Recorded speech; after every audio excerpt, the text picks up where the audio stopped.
再来看印尼的首都雅加达，空气污染的问题是真严重。即阵阁已经真多全球空气品质上歹的城市。其实自2021年时，有民众针对空气污染拍赢官司，法院嘛要求印尼政府爱改善。不过2年过啊，这空气品质毋但无变好，颠倒是愈来愈恶劣。远远的大楼消失伫雾霾中，规个城市规片乌晃晃。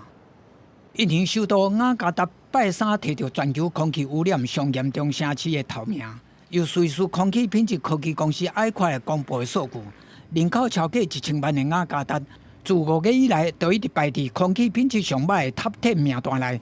民众逐天拢比呼吸垃圾空气。Menurut saya sih sangat mengkhawatirkan ya, karena ya kalau misalnya saya melihat gitu di teman-teman kantor saya gitu ya, itu udah banyak gitu ya yang sakit flu lah atau batuk lah gitu ya kan.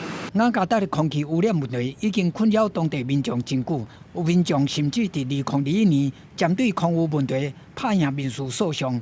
迄时，反映财政总统佐科威和其他高级官员违反环境疏忽罪，下令因来改善危险的空气品质。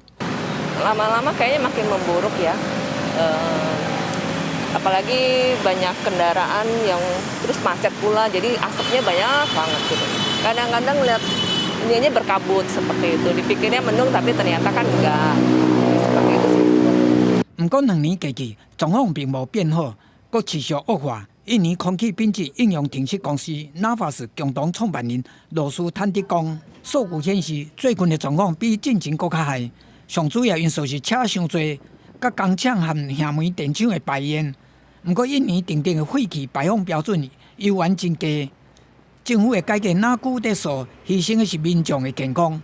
公司新闻张如明编译。